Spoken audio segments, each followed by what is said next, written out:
Caution. Entering Dark Zone. Hey guys, Jacob here. It is currently the 3rd of November 2020, and this is going to be this week's vendor reset. At the base of ops this week, they are selling the Perfect Headhunter Vest. This one has 10.6 weapon damage, 16.1 repair skill, and 10.1 critical damage. If you guys do not have this, I would recommend picking it up because you guys can change the repair skill to something like headshot damage or critical chance or something else to your liking. But the stats are pretty low on this, so if you don't want to get this one, I would highly recommend farming loot allocations to get your hands on this. Now I'm going to scroll through a few more items in case any of you guys want to pick these up, and any of you guys need them for a build or something, and I would recommend doing so. But that's going to be about it for the front desk vendor. Alright guys, next on the list is going to be the clan vendor. Keep this in mind if you are not in a clan. Last time I checked, you will not be able to have access to this vendor, so make sure you're in a clan so you guys can get these items he is selling. This week he is selling the Quiet Roar. This one has pretty average stats on it. It has 9% damage charged off cover, 8% critical damage, 13 or 11.3, my bad, LMG damage, and perfect overwhelm. So if you guys don't have this, I'd recommend getting it just to the fact it's nice to have all the named weapons in case you guys want to try them out. But if you want to try farming for one, then obviously farm the LMG loot allocations. Now I'm going to scroll through a few more items in case any of you guys want to pick these up. They are selling max damage charts out of cover on LMGs, so if you guys want to add that for an LMG build, I would highly recommend doing so. Other than that, that's pretty much all they're really selling this week. But if you guys need any of these items, I would highly recommend picking them up. Alright guys, next up is going to be the Theater Settlement. This week he is selling the Contractor's Gloves. These ones have 10.8 weapon damage, 8% damage to armor, and 6% weapon handling. So if you guys do not have these, I would highly recommend picking them up because overall they're probably one of the best pair of gloves for damage builds in the game in my opinion, due to the fact 8% damage to armor can be combined with damage to armor rolled on a gun, and also you can get damage to armor from the Walker Harris set.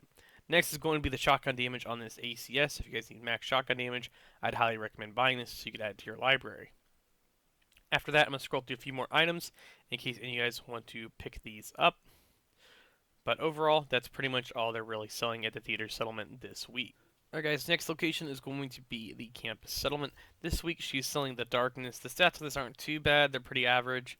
But you guys know how this, I'd highly recommend picking it up. It has Perfect Eyeless, which is 25% weapon damage to blinded enemies. But if you guys want to farm into loot allocation areas, I would highly recommend doing so. And at the same time, this gun costs 15,000 credits. So if you guys are low on credits, then I wouldn't recommend getting it because you could just farm for it. But if you really don't care, then obviously pick it up. Now I'm going to scroll through a few more items in case any of you guys want to pick these items up for your liking. But overall, that's pretty much all she's selling this week.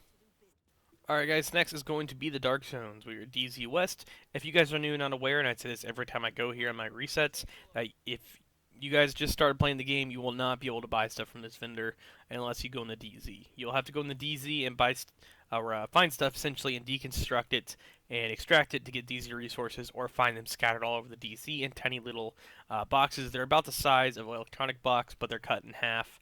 So you guys, if you see them laying around and getting a resource, then you can buy stuff from these vendors.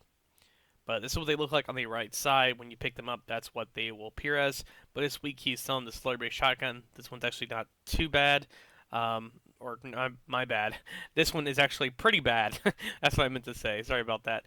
Compared to some of the other ones you guys can farm in the open world. Hell, the 612 shotgun that they're selling this week is actually a little bit better than this one, you guys will see. But I'd highly recommend not buying this from the DZ vendors unless you guys really want to.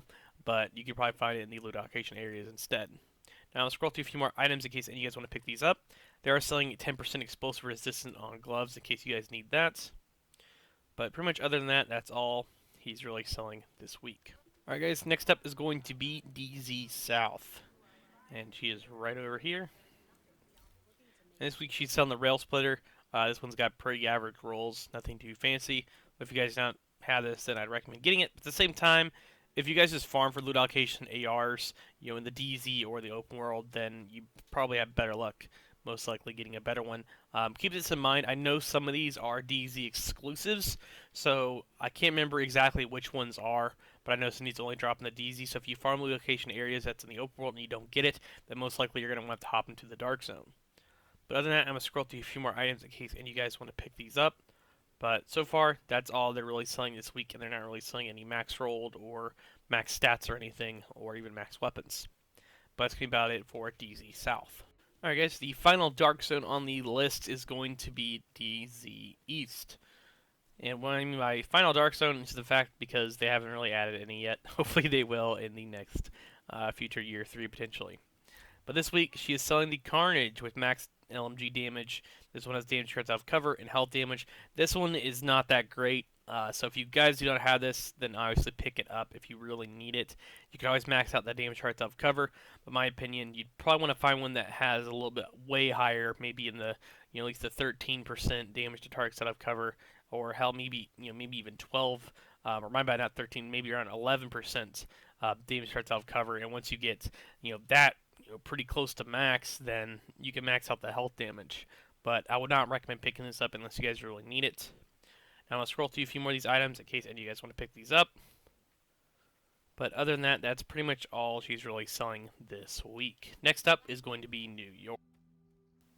Alright guys, for the New York vendors, as you know, they do not sell any named items. So if you guys just need any of the stuff, then I'd obviously recommend picking it up. But so far, they haven't added it where they really sell anything named. And if you guys just want to walk around this corner here and take it right, you guys will see Roy Benitez next to the little dog.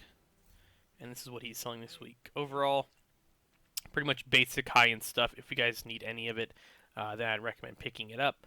Or if you guys need any of the mods and stuff they're selling, then grab those as well. But overall, that's me about it for this week's vendor reset. But thank you all for watching. Make sure you subscribe for more Division 2 content, and I'll catch you guys all later. So you're gonna have to ask yourself, is this a fight you think you can win?